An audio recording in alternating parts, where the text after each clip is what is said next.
BFM Business et Tech Co présente De quoi je me mêle avec Anthony Morel. De quoi je me mêle, deuxième partie évidemment.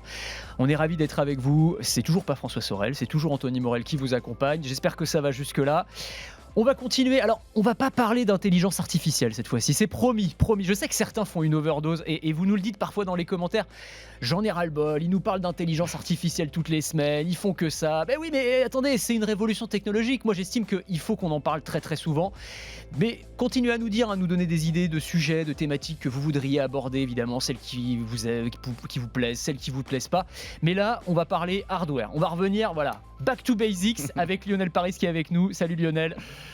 Bonjour Anthony, comment va ? Bah ça va très bien et toi ? Ça va. Ravi d'être avec toi, consultant tech qui nous accompagne régulièrement évidemment. On va pas parler d'algorithme, ça va être mon pari. Tiens, je vais pas utiliser ni algorithme ni intelligence artificielle pendant les 20 minutes qui viennent. Non, on va parler avec toi de plein de choses. On va parler de GoPro, on va parler de Livebox, on va parler de Netgear également. Tiens, bon, on va commencer par GoPro. On va parler du marché des action cam. Alors c'est vrai que on est un peu, j'allais dire, à contre-temps. Les action cam, on en parle souvent quand arrive l'été, avec les grandes vacances ou peut-être au moment des sports d'hiver. Là, on est un peu entre les deux. C'est ça. Mais il y a des choses intéressantes qui sont en train de se passer, et notamment l'arrivée de la GoPro Hero 12. C'est ça. Que tu as pu tester. Ouais. Alors moi, la question que je me pose, tu vas tout nous expliquer évidemment, c'est est-ce que ça vaut le coup quand je lisais un petit peu là sur Internet, les comparos, les rapports qualité-prix, etc. Il y a beaucoup de gens qui disent, en fait, la GoPro Hero 9, qui date d'il y a quelques années déjà, elle fait vraiment le taf, quoi. Pour le commun des mortels, ça suffit, il n'y a pas besoin d'aller plus loin. Est-ce que vraiment il y a une évolution technologique qui justifie finalement de s'équiper d'une GoPro 12 ? Parce que c'est finalement la question qu'on se pose à chaque itération de gamme. Tu te dis, bon, j'y vais pas. Est-ce qu'il y a un delta technologique qui fait que ça vaut le coup en fait d'investir ? Si tu veux, pour reprendre ce que tu disais, déjà le calendrier de GoPro, effectivement, il n'est pas calé sur les vacances et sur la période où on peut utiliser ces produits. Chaque année, ils annoncent en septembre la nouvelle génération. Donc c'est bien, on pourra l'utiliser pour les sports d'hiver et les vacances d'après. Mais effectivement, comme tu le disais, la génération 12 qu'on a ici, finalement, c'est la 4e itération d'une Hero 9 qui a été assez bien renouvelée, et donc c'était en septembre 2020. Et effectivement, ça fait 4 fois qu'ils améliorent à plein d'endroits différents. Et effectivement, on peut se poser la question, oui, ça ressemble, c'est le même châssis, etc. Mais il y a des réels ajouts technologiques à chaque itération. Et là, au bout de la 4e, je dois dire, on atteint un niveau que moi, je trouve assez fantastique. Maintenant, quelqu'un qui a une 11 aura peut-être pas d'intérêt de passer sur la 12, tu vois ce que je veux dire ? C'est un peu comme l'iPhone en fait. Il faut avoir un delta générationnel de quelques générations pour que ça vaille le coup. Voilà, si tu as 2-3 itérations, là tu es bon et il y a un réel gain technologique. Bon, fais-nous rêver. Alors, si tu veux, là aujourd'hui, le châssis qu'on a est vraiment similaire à celui qu'on utilisait avant. La grosse nouveauté de l'itération de cette année, c'est d'introduire le format HDR, donc High Dynamic Range, qui n'était jusque-là, n'avait pas encore été introduit dans les gammes GoPro, ce qui te permet en fait d'utiliser ta télévision de manière max. C'est-à-dire tu vas filmer en 4K, en 60 images par seconde, avec une profondeur de couleur de 10 bits et en HDR, c'est-à-dire que ta caméra va capter au max de ce que peut restituer ta télé. Ça, pour moi, c'est un point qui est assez fondamental, puisque finalement, on utilise ces produits-là pour diffuser derrière. Ça, c'est la grande nouveauté, ouais. Ça, c'est la grosse nouveauté. Alors, peut-être un mot des conditions dans lesquelles tu as testé cette GoPro. C'est un peu particulier, parce que du coup, tu as fait ça en bateau. Ouais, exactement, parce que, en fait, si tu veux, une des grosses nouveautés qui a été introduite l'année dernière, c'était le verrouillage de l'horizon. Donc, au-delà de toutes les nouveautés qu'ils introduisent à chaque itération, c'est-à-dire les améliorations en vidéo, en prise de vidéo, en résolution, en nombre d'images par seconde, etc. Ça fait partie un peu du lot quotidien que tu as à chaque itération. Mais je dois dire que le verrouillage de l'horizon et le nouveau ratio vidéo, ça a permis de faire 2 choses. C'est-à-dire ça t'a permis de stabiliser d'une manière définitive des vidéos. Et là, c'est au-delà de ce qu'une stabilisation optique générique t'amène. C'est-à-dire que là, c'est comme si tu demandais à ta caméra, quoi qu'il se passe, quoi qu'il arrive, tu ne bouges pas. On a des images qui passent en ce moment où je suis sur un bateau, il y a absolument 0 suspension. Ce que tu remarques, c'est que le bateau part dans tous les sens, la caméra est fixée sur le bateau, mais tu gardes ton horizon. Donc finalement, ta GoPro ne perçoit aucun mouvement. C'est-à-dire que c'est fait d'une telle manière que ta vidéo ne bouge pas. Donc, tu es tout à fait capable de donner une captation qui est très immersive dans l'action ou une captation qui a un rendu très cinématographique où finalement, tu as l'impression que tu as un drone au-dessus du bateau qui te suit et en fait, toi, tu bouges dans tous les sens, tu prends des coups dans tous les sens, mais ta vidéo reste stable. Moi, ça, je trouve que c'est un... C'est impressionnant. Sur les images qu'on voit, alors tu fais des tests en conditions extrêmes, hein, parce que moi je peux te dire que si Bah. j'avais testé comme ça, genre les images GoPro, ça aurait été des images de vomi, hein, c'est tout ce qu'on aurait vu, donc Bah, ça aurait pas été c'est- incroyable. Si tu veux, alors c'est drôle parce que le loueur, et je remercie la société Capsi, ne comprenait pas pourquoi je demandais à sortir par une mer un peu démontée. Ah Parce oui, que c'est ça. Parce que toi, parce tu dis, oui, monsieur, je voudrais sortir. Il va faire très moche là. Hein. Oui, bon, on y va alors, on y vraiment. va, hein, c'est parfait. C'est Moi, maintenant. c'est exactement ce que je veux. Je veux pas tenir sur le bateau parce que je veux mettre et le stabilisateur optique et le verrouillage de l'horizon dans les conditions maximum. Ouais. C'est-à-dire. Mais ça, dans- t'avais pas ça sur le 11, là, c'est vraiment une nouveauté du 12 aussi, ou c'était fait, vraiment c'est une ils ont- petite amélioration? Non, ils ont encore amélioré. C'est encore plus simple à utiliser. Ça se déclenche sur la pression d'un bouton. C'est pas lié à un mode vidéo particulier. Si tu veux, dans les précédentes itérations, tu as besoin d'un module particulier parce que ce verrouillage de l'horizon et la stabilisation étaient liés dans une résolution précise.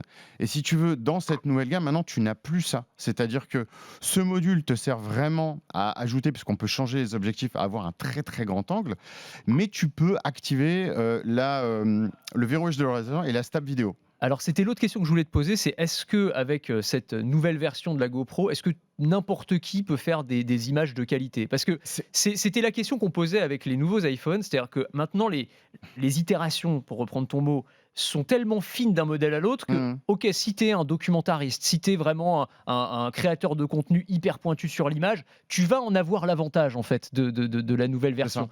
Mais pour monsieur et madame tout le monde qui veut filmer ses vacances, finalement l'intérêt est relativement limité. Est-ce que c'est le cas ici?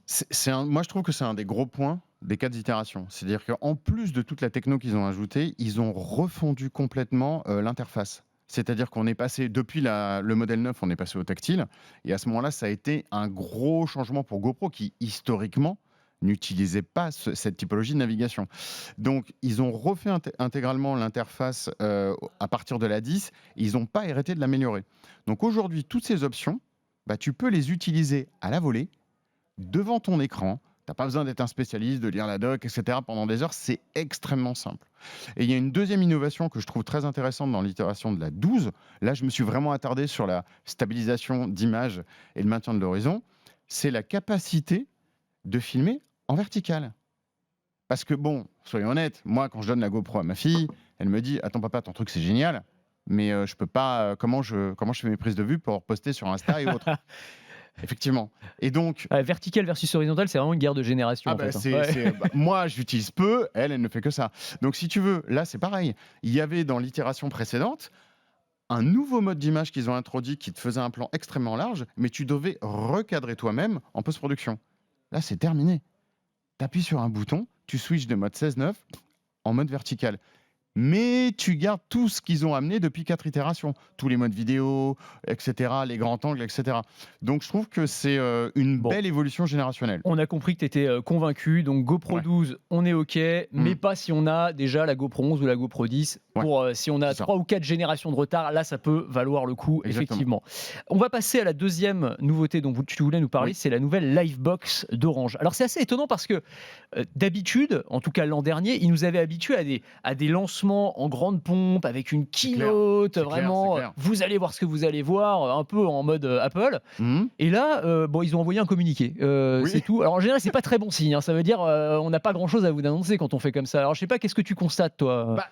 Écoute, c'est comme tu le dis, c'est étonnant parce que les itérations précédentes avaient été bien marquées. Il y avait des soirées, des événements, des lives, etc. Là, on apprend ça par le biais d'un communiqué de presse. Alors, on sait qu'il y a une guerre de fond, hein, très clairement, entre les différents ISP, avec Free qui veut annoncer, mais qui attend, mais d'ici la fin de l'année, normalement. Rendez-vous en décembre, début décembre, pour ce qui va se passer. Mais c'est vrai que je m'attendais à quelque chose d'un peu plus massif, puisqu'on en avait parlé avec François fin juillet sur les différentes offres fibres. On savait qu'il y avait un move qui était latent et qui devait être fait. Parce que si tu reprends l'histo aujourd'hui, Orange avait quand même, dans le panel des opérateurs français, les offres fibres les moins puissantes. Ouais, un peu de retard. Puisqu'on était taqué sur du 2 gigabits, quand les autres, ils montaient, notamment SFR, montre à 8 et Free aussi. Donc on savait qu'il y avait un petit train de retard. Et donc c'était prévisible qu'ils annoncent quelque chose. Mais je ne le voyais pas comme ça. Ensuite, dans les choix technologiques qu'ils avaient faits, on savait qu'ils pouvaient faire évoluer leur box. Parce que c'était tout le principe de la 6. Donc, on ne s'attendait pas forcément à une itération supplémentaire. Je ne m'attendais pas non plus, on peut le voir là, je les ai ramenés aujourd'hui, à un changement de format. Puisque l'intégration qu'ils ont faite là, elle est tout simple. Ouais. Il y a 3 types de fibres aujourd'hui. Ils utilisent la fibre que tout le monde utilise, qui est le GPON. Et là, ils viennent d'utiliser, alors c'est un mot barbare, tu vois, il n'y a pas que l'IA, c'est le XGS PON. XGS PON, alors c'est quoi? Alors, XGS PON, ça veut dire, le X c'est pour 10, le G c'est gigabit, le S c'est symétrique et Passive Optical Network. Okay. Donc, c'est un réseau fibre qui est capable de te véhiculer un flux 10 gigabits dans les deux sens. Donc, descendant, montant. Et c'est un petit peu la dernière évolution des technologies fibres qu'on connaît aujourd'hui. Et ça, c'est du débit théorique ou c'est ce que va avoir vraiment l'utilisateur chez lui? Tu l'auras parce qu'aujourd'hui, tu as déjà des lignes qui en sont pas encore là, mais qui flirtent très gentiment avec le 8. Ouais. Donc le 10 est atteignable. Donc c'est ça la grosse nouveauté et c'est ça qu'ils ont, si tu veux, annoncé. Alors, est-ce que c'est nouveau? Non. SFR a déjà intégré ça, d'ailleurs le premier, depuis le mois de février 2002 avec la box 8X. Donc c'est compatible. T'as Bouygues qui bizarrement a introduit ça, c'était mi-juillet. C'était 15 jours après qu'on en parle avec François. Donc c'est pareil, sa box est compatible aussi. Et puis t'as Free qui est sur une autre techno.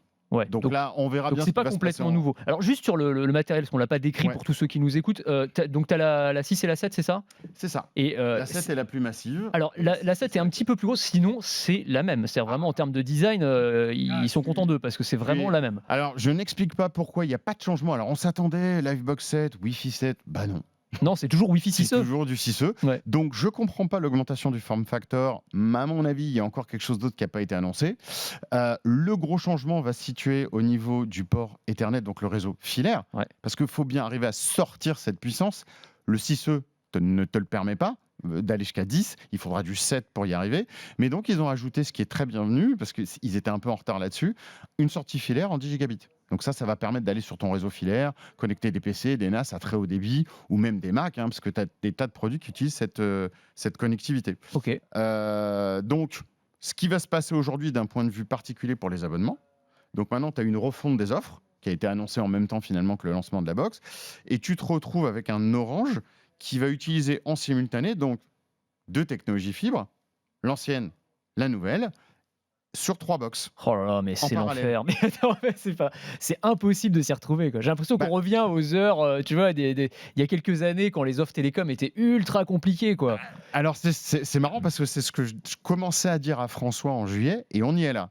Parce que finalement, ton adresse va définir ton éligibilité. Ben oui, c'est ça. Parce que ces nouveaux réseaux 10 gigabits dans les deux sens symétriques, en fait, il faut que tu changes les équipements là. Donc, ça veut dire que pour être éligible à ce nouveau débit qui fait du 5 gigabits aujourd'hui... Il faut mieux habiter en centre-ville. Alors là, déjà, tout de suite maintenant, il faut habiter sur Paris, sinon il n'y en a pas. Ouais. Moi, j'ai essayé, mais je ne suis pas éligible. Et donc, du coup, on revient un petit peu au temps de la DSL, où ton adresse va te donner ton débit. Ouais, c'est ça. Mais c'est pour ça, quand je disais c'est du débit théorique, de fait, oui, parce qu'en réalité, on voit bien que en fonction de l'endroit où tu habites, en fonction aussi des particuliers entreprises, c'est pas la même offre, si je dis pas de bêtises. Tout à fait. Ça, c'est le cas chez tous d'ailleurs. D'accord. Ouais, il y a des notions de... Donc, finalement, aujourd'hui, voilà, pour ceux... Alors, je sais qu'il y a toujours 30% de la population française qui n'a toujours pas la fibre. On leur passe quand même le bonjour. Ça arrive, forcément. Ça va arriver à un moment. Avant fin 2030, puisque c'est le plan fibre. C'est ce qu'a annoncé l'État. Mais grosso modo, aujourd'hui, pour avoir cette box, il faut être éligible sur une ligne qui va supporter cette techno. Sinon, tu es toujours sur les offres milieu de gamme sur l'ancienne, la Livebox, donc 6. Et sinon, après, tu as les offres entrée de gamme qui utilisent encore la Livebox 5. Ok, bon, je pense Voilà. que tout est clair. J'espère que tout est clair pour ceux qui nous écoutent et qui nous regardent. On parlait du Wi-Fi 6E, on va Oui. continuer à en parler. On a encore 2 minutes pour parler de ce petit accessoire que tu nous écoute. as apporté, qui a été conçu par Netgear. Voilà, ça C'est va un être, adaptateur Wi-Fi 6E. Voilà, ça va être très rapide parce que ça, maintenant qu'on a des box Wi-Fi 6E, on en a maintenant 4, on a plus de 250 produits dans la nature. Il est bien de se pencher sur le PC et sur l'ordinateur, ce qu'on a à la maison, et de se dire voilà, j'ai un Wi-Fi qui date sur cet ordinateur, comment je fais pour le mettre à jour? Est-ce que je suis forcément obligé de changer d'équipement? Parce que finalement, cette machine suffit à mon utilisation quotidienne. Mais le Wi-Fi reste un maillon faible. Eh bien écoute, voilà un petit adaptateur Wi-Fi 6E. Donc ça ressemble à une grosse clé USB. C'est une grosse clé USB. Pourquoi? Parce que tu remarqueras bien que l'antenne va se déplier, Ouais. puisqu'on a une antenne active qui est intégrée dans le corps de la clé USB. On va la connecter très simplement en USB sur n'importe quelle machine, PC ou portable, et on va pouvoir faire migrer son PC en Wi-Fi 6E et profiter de cette fameuse bande de 6 GHz qui est complètement libre, qui est un autoroute d'information Wi-Fi et qui peut être utilisée sans restriction aujourd'hui. Dingue. Donc, Très voilà. pratique. Ça coûte combien ça? Ça coûte moins de 100 €, 99 € en prix public et on le trouve souvent en promotion. Et Yeah. si jamais vous parlez d'un PC fixe, eh ben, ils fournissent un petit cradle pareil en USB qui va permettre, au lieu d'aller mettre la clé USB derrière un ordinateur qui est lui-même sous un bureau et derrière un mur, eh ben, on va pouvoir la poser tranquillement sur le bureau pour qu'elle soit en bonne zone de réception. Pour faciliter l'installation, on a une petite clé USB. Bah oui, Ah oui, elle est minus celle-là, ouais. parce que quand je déconnecte le Wi-Fi de mon portable, parce que c'est ça qu'il faut faire, il faut déconnecter le Wi-Fi de son portable pour utiliser la clé. Ben, on n'a plus accès à Internet. Ah, Donc, évidemment. comment on fait pour aller télécharger les drivers? Ils ont pensé à tout. Il y a une petite clé USB qui contient les drivers. Bah Donc ça, c'est un petit accessoire que je trouve très utile et très intéressant, qui ne représente pas un budget, mais qui va améliorer la couverture d'un PC. Et on peut noter, c'est assez rigolo parce qu'ils ont lancé ce produit-là et ils ont lancé en même temps leur premier routeur Wi-Fi 7. C'est ça, la c'est ça, prochaine c'est ça, génération. c'est Ça ça. va être ça la C'est révolution. ça, on y arrive là. On y est là. Ça y est, après les Orbi, les routeurs, ça va être les grosses discussions de la fin de l'année. Bon, très bien. Bah, reviendras nous en parler du Wi-Fi 7 évidemment, Absolument. parce que ça va être un gros morceau, ça aussi. Absolument, absolument. Bah, merci beaucoup Lionel Écoute, pour merci à voilà, la GoPro, la Livebox, l'adaptateur Netgear pour le Wi-Fi 6E. C'était passionnant. Bah voilà, de quoi je me mêle, c'est terminé pour cette semaine. On se retrouve dès la semaine prochaine. Vous retrouverez François qui reprend sa place, je vous rassure, il n'y a pas de souci. Et puis bah, moi je reprendrai ma place, à la place de Lionel C'est d'ailleurs. Voilà, exactement. Bon week-end à tous et à très vite. De quoi je me mêle sur BFM Business et Tech Co.